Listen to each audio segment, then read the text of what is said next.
Be the change you wish to see in the world. What does this mean? I believe the majority of the human race is intrinsically good. Also, it is true that there is a great number of people in our country that have all levels of intolerable racism. Also true that the planet is going through a massive re-evolution and revolution awakening. Systems are being demolished in order to be rebuilt. It's a process that is necessarily destructive. We are in the beginning of the awakening process. Be a part of it and also continue with your personal re-evolution. That is what Mandela meant when he said, be the change. The divine light in me sees the divine light in you. Okay, so this is a little post that I wrote a week ago because I realized that not everyone on the planet is meant to be out marching in the streets. But what everybody is meant to be doing is to be working on their own personal growth. Okay, so what does that mean? What do I talk about all the time? Physical health, optimal physical health, okay? The physical body, but also self-awareness, mindfulness. Okay, what does that mean? We hear about that all the time, but what exactly does that mean? Okay, so all day long, thoughts are energy, and they're going into our processor, our microprocessor, our brain, all day long. Okay, 60,000 thoughts per day. How many thoughts per second, per minute, per hour, all day long. And a lot of them through, the external world are things that we're having to deal with that are very intense and negative and in the box of fear, okay, in the fear box. Okay, there's two realms that our thoughts are based in, and one realm is fear and lack, and the other realm is in abundance and love and all things that are good feeling. Okay, so everything's energy. So how does that work? Okay, so thoughts are an energy form, okay, and they're free flowing.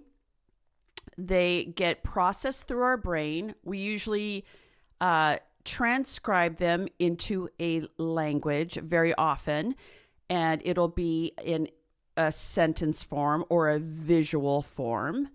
And then from that space of that thought form, then it turns into a feeling. The feeling is a sensation that's within the body. So, and that sensation, let's say it's in the realm of fear and lack, it's going to be some kind of discomfort, malaise, depression, anxiety, agitation, maybe a tightness in the throat, maybe, chest pain, maybe stomach's uncomfortable, something like that. Sometimes we don't even notice when things get to the feeling state. We don't notice the thought, then it turns into a feeling. Then once it gets to that feeling state, the next level down is its first thoughts, then feelings, and then it goes into an expressed feeling, which is an emotion, energy, motion, right? So very often what will happen is we'll go about our day and we'll get triggered. And a lot of people are getting triggered recently because of everything that's going on in the world. And because it's a feeling that's unchecked, not aware that we have it, it gets ignited and it gets expressed into an emotion. Now, repetitive emotions being expressed become what's called behaviors. People start to say, oh, that's their behavior. Negative behavior, violent behavior, sad behavior, some kind of dysfunctional behavior, okay? So that's the next level down. Then beyond that, the next level is the physical body. Now, a lot of times people will start having chronic pain in certain parts of the body. Well, that is an energy that is stored in that part of the body, and it can be held by, like a tension that, you're anxious and you always have your, shoulders up around your neck. So you have, constant pain in your neck and shoulder area. That's one example. And sometimes it's the longer it sticks in one area, the longer it's stored, tends to be towards the back. Okay. So back to mindfulness. What is mindfulness? Mindfulness is an awareness that we're having a thought that is in either realm. It's either in the fear and lack realm or in the love and abundance realm. Okay. So if we have the awareness of it, usually it's triggered by the sensation of feeling. So you'll have a feeling like all of a sudden you'll have this little shift feeling, and you'll notice that you're feeling discomfort. You're not feeling well. You're feeling tired. You're feeling anxious. You're feeling depressed, whatever that emotion is. That is self-awareness. Okay. And so then you just work on that from that spot. You go like, oh, I'm feeling, anxious all of a sudden. And then you catch it there, which is that's at the thought state. I'm feeling anxious, and the thought, then feeling. And then you walk backwards and you say, why am I feeling anxious? Well, I really need to get this work done. I've been putting it off, procrastinating, and I know that it's due tomorrow morning, and I'm feeling very anxious about it. That's just an example. And so then from there, you can sit with those thoughts and feelings and say to yourself, okay, and then you can do actually a pranayama, you can do breath work, you can relax your body and just think about it and you allow yourself to have those thoughts and feelings, and then you release them through the breath, and then you come up with the next thing. And the next thing is, well, what am I going to do about it, right? So what can I do? Is there an action that I can take? Action, by the way, is always the catalyst for solution. Okay. And so then if the action is, okay, by this time, okay, I'm going to eat my lunch. And then by this time at 2:00, I'm going to sit down and I'm going to finish the work by 4.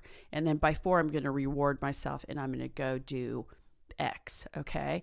So then anxiety can pass. You have an intention.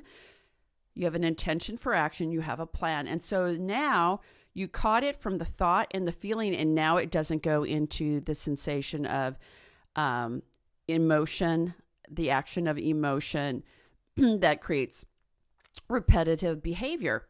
And then, even then, if you didn't catch it there, it would get lodged into the physical body.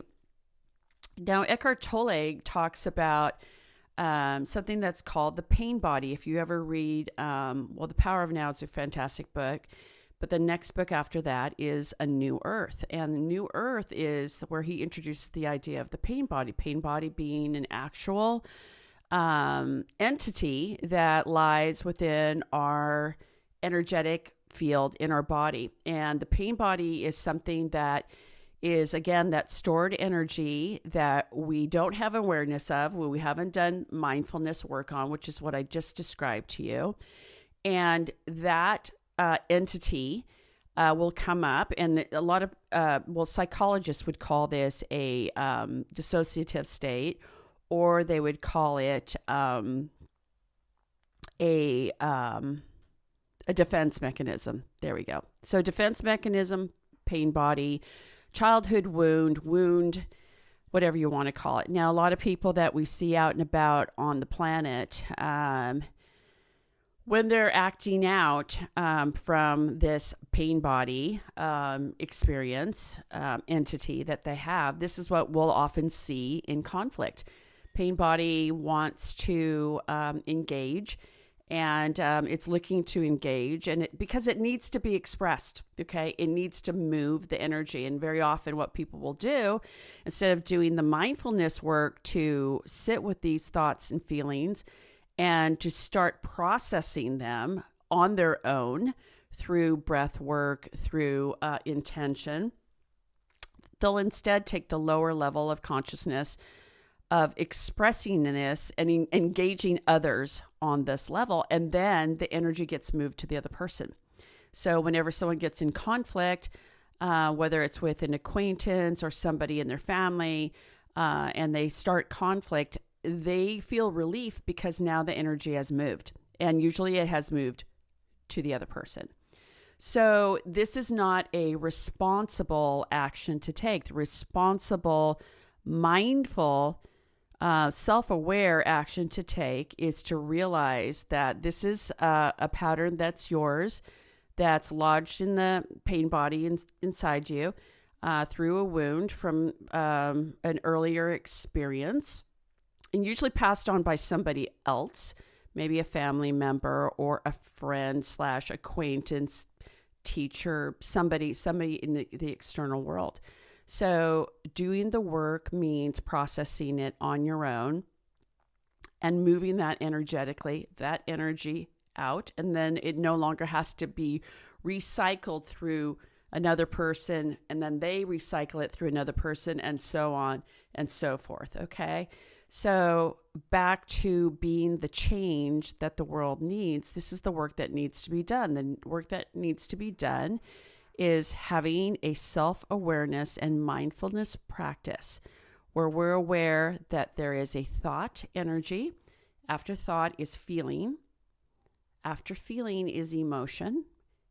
Emotions repeated are behaviors. If it's not caught then, it goes into the physical body. Illness, disease, pain, things like this. So if everyone would do the work daily, it's a practice, by the way. This is what mindfulness and self-awareness is realizing that when you're not in the field of equanimity and homeostasis where you feel good, okay, then you're in the other realm, the realm of fear and lack. That's where the self-awareness practice needs to happen. So once you do the work that you're, stuck on that channel, on this fear and lack channel, and you want to work your way out of it, you have awareness of what you're thinking. You might say it in a sentence. You sit with it, you allow it, you observe it, you see what's there for you to do. If there's action for you to take, then you can take action. By the way, the action will always feel powerful and good, and that's truth. And anything that feels bad or negative is conditioning, and it's not truth. So anything in the realm of guilt, shame, fear, anxiety, depression, judgment, inner critic, criticism, doubt, lack of self-worth, not enoughness, all of those things that feel bad, and that's how simple it is. You'll know that it's inaccurate when it doesn't feel good. When it feels right and powerful and good and inspiring, that's the place of truth. Okay? So the self-awareness practice is to notice when you're in the realm of fear and lack merely by the sensations that you're feeling. And once you're in that, you can choose to be aware with it, to be with it, to sit with it, observe it, allow it to pass, and to do the work where necessary. If you need to work on something, if you're constantly late, that's something that you can choose and feel good about changing. If it's not for you to fix, you'll know because it won't feel good. So that's the self-awareness mindfulness practice. That is being the change that the world needs. If you're not destined to be marching in the streets or even to contribute in other ways to certain causes, the most important thing that you can do is have a mindfulness practice daily. Thanks for listening.